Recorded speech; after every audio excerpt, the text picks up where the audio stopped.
कोई भी माउंट कैलाश पर चढ़ने की कोशिश करता है उसके साथ बहुत ही अजीब अजीब तरीके की चीजें होने लगती है, जिसके कारण कोई भी कलयुग में आज तक भगवान शिव के घर माउंट कैलाश पर चढ़ ही नहीं पाया, सिवाय तिब्बतन मॉन्क मिलारेपा के। ये बात तो आपने बहुत सारी YouTube वीडियोस में सुनी होगी, पर क्या आज तक किसी क्लाइंबर ने खुद कैमरे के आगे आकर ये बताया है कि जब वे माउंट कैलाश पर चढ़ने की कोशिश करते हैं तो उनके साथ एग्जैक्टली क्या होता है?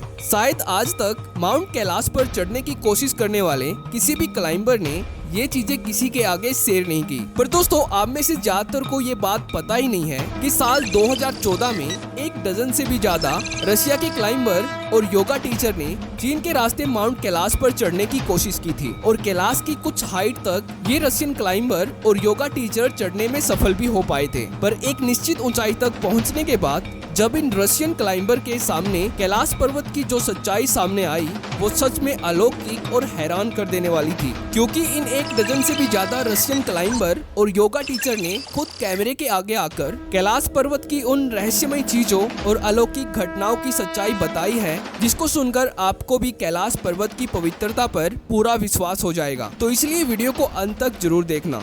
तो चलिए देखते हैं कि इन रशियन क्लाइंबर और योगा टीचर ने कैलाश पर्वत पर चढ़ते टाइम क्या देखा और क्या महसूस किया। दोस्तों, ये बात है साल 2014 की, जब रूस की एक ऑर्गेनाइजेशन कैलाश पर्वत की यात्रा करने के लिए और इसके कुछ हिस्से तक चढ़ने का प्लान बनाती है, क्योंकि रूस की ये ऑर्गेनाइजेशन ये बात भली भांति जानती थी कि कैलाश पर्वत हिंदू, जैन और बुद्धिस्ट का एक पवित्र पर्वत है, जिस पर आज तक कोई भी क्लाइंब नहीं कर पाया है, सिवाय तिब्बतन मॉन्क मिलारेपा के। और जो कोई भी कैलाश पर्वत पर चढ़ने की कोशिश करता है उसके साथ कुछ अलौकिक और रहस्यमय घटनाएं घटित होती हैं। इसलिए कितनी भी कोशिश कर ली जाए वे कैलाश को फतेह नहीं कर पाएंगे। इसलिए असल में रूस की ये ऑर्गेनाइजेशन कैलाश पर चढ़ना भी नहीं चाहते थे कि वे ऐसा करें। पर दोस्तों, फिर भी रूस की इस ऑर्गेनाइजेशन के सदस्य भगवान शिव और सनातन धर्म में अपनी पूरी आस्था रखते हैं। इसलिए वे सभी रशियन आस्था पूर्वक माउंट कैलाश की एक निश्चित ऊंचाई तक चढ़कर इसकी अलौकिक ऊर्जा को महसूस और देखना चाहते थे कि आखिरकार कैलाश पर्वत पर चढ़ते टाइम लोगों के साथ होता क्या है, यानी कि इस पर्वत में ऐसी कौन सी शक्ति है जो क्लाइंबर्स को इसकी चोटी पर चढ़ने से रोक देती है। इसलिए साल 2014 में रूस की ये ऑर्गेनाइजेशन 1 डजन से भी ज्यादा अपने रशियन क्लाइंबर्स और योगा टीचर की एक टीम को कैलाश की यात्रा के लिए तैयार करती है, ताकि कैलाश पर्वत पर चढ़ते टाइम घटित होने वाली उस सुपर नेचुरल फिनोमिना को स्टडी और इसको एक्सपीरियंस करके कैलाश पर्वत की असल सच्चाई के बारे में दुनिया को बता सके। रशिया की इस ऑर्गेनाइजेशन का नाम है ओम क्लब, जो भगवान शिव और सनातन धर्म पर पूरा विश्वास करती है। इसलिए इस ऑर्गेनाइजेशन को वो ही रशियन ज्वाइन करते हैं जो सनातन धर्म को अपने जीवन में उतारना चाहते हैं। तो दोस्तों, जब इस रशियन ऑर्गेनाइजेशन के सदस्य चीन के रास्ते कैलाश पर्वत पर पहुंचे और इन्होंने कैलाश की कुछ हाइट तक चढ़ाई की, तो तब इनका एक्सपीरियंस हैरान कर देने वाला था। कैलाश पर चढ़ते टाइम इन सभी क्लाइंबर्स के साथ सेम वैसी ही घटना घटित हुई जिनके बारे में ये सालों से सुनते आए थे। जैसे अलेना चर्निसोवा ने बताया कि जब हम कैलाश के नॉर्थ फेस से चढ़ने की कोशिश कर रहे थे तो तब हमें हमारे जीवन की सबसे बड़ी परीक्षा का सामना करना पड़ा। हमारे लिए ये कल्पना भी करना मुश्किल था कि कैसे कैलाश की तरफ कुछ कदम बढ़ाने के लिए हमें बहुत सारा आराम करना पड़ रहा था। ये हमारी कल्पना से कई गुना ज्यादा मुश्किल था।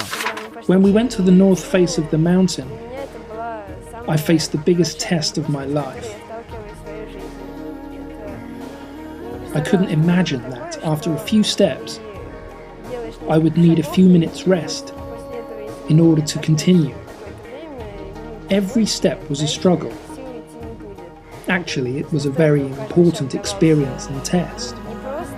और एंटोन चूडिन ने बताया कि जब हम कैलाश की तलहटी में पहुंचे तब हमें उस दिव्य ऊर्जा का अनुभव हुआ जिसके लिए हम रूस से यहाँ आए थे। इस दिव्य ऊर्जा के अनुभव के साथ साथ हमारे दिल में एक अजीब सा कंपन भी था जो हमारे कदमों में रेजिस्टेंस पैदा कर रहा था। जब हम कैलाश से 20 से 30 मीटर दूर थे तब हमें ये रेजिस्टेंस फील होना शुरू हुआ था, जो हमारे अंदर एक अजीब सी घबराहट पैदा कर रहा था और हमें ऐसा लग रहा था कि कैलाश की तरफ हर एक कदम बढ़ाने के लिए कैलाश की परमिशन की जरूरत हो, और ये परमिशन कैलाश हमें बड़ी मुश्किल से दे रहा था। और दोस्तों, इन सभी रशियन ने कैलाश से आने वाली उस दिव्य ध्वनि का भी अनुभव किया जिसको ओम की वाइब्रेशन बताया जाता है। पर इन रशियन ने यह भी बताया कि उस दिव्य और अलौकिक साउंड को हमारे लिए समझना बहुत ही ज्यादा मुश्किल था। इस ध्वनि के बारे में हमें कुछ भी ज्ञान नहीं था, बस ये हमें सुनाई दे रही थी। और दोस्तों इसके बाद एंटोन ने ये बताया कि जब हम कैलाश की एक निश्चित ऊंचाई तक चढ़ने के बाद नीचे आने लगे तो हम पहले से काफी ज्यादा यंगर फील कर रहे थे, मानो कि कैलाश पर्वत हमारी जवानी को चूस रहा था। पर जब हम नीचे आ रहे थे तब हम अपने आप को पहले से ज्यादा जवान महसूस कर रहे थे। ये हमारे लिए कुछ ऐसा एक्सपीरियंस था कि हम दूसरे प्लेनेट की एक डिफरेंट रियलिटी में हो, जो शब्दों में बयां करना हमारे लिए मुश्किल है। ऐसा ही इन सभी रसियन ने कैलाश पर चढ़ने का अपना अपना एक्सपीरियंस शेयर किया और कैलाश की अलौकिक और रहस्यमय घटनाओं को फील किया, जिनके बारे में हम और आप सालों से सुनते आ रहे हैं। आप इनकी इस वीडियो को YouTube पर भी देख सकते हैं। इस वीडियो का टाइटल है कैलाश बियॉन्ड द पॉसिबल। इस वीडियो को देखकर आप इन सभी रसियन का कैलाश के प्रति एक्सपीरियंस को और भी अच्छे से जान सकते हो। और दोस्तों कैलाश मानसरोवर की इस ट्रिप के बाद इन सभी रसियन की भगवान शिव के प्रति अपनी आस्था और भी ज्यादा बढ़ चुकी है। और इनके इस एक्सपीरियंस से हम ये बात बहुत ही आसानी से समझ सकते हैं कि कैलाश पर्वत की हाइट एवरेस्ट से इतनी कम होने के बाद भी क्यों क्लाइंबर इसको क्लाइम नहीं कर पाते हैं। तो ये थी रशियन ऑर्गेनाइजेशन ओम क्लब का कैलाश पर्वत पर 200 मीटर तक चढ़ने का मिस्टीरियस एक्सपीरियंस। अगर आपको ये वीडियो पसंद आई तो वीडियो को लाइक जरूर कर देना, और अगर आपको ये वीडियो इंपॉर्टेंट लगती है तो इसको अपने रिलेटिव्स के साथ भी जरूर से जरूर शेयर कर देना। तो थैंक्स फॉर वॉचिंग।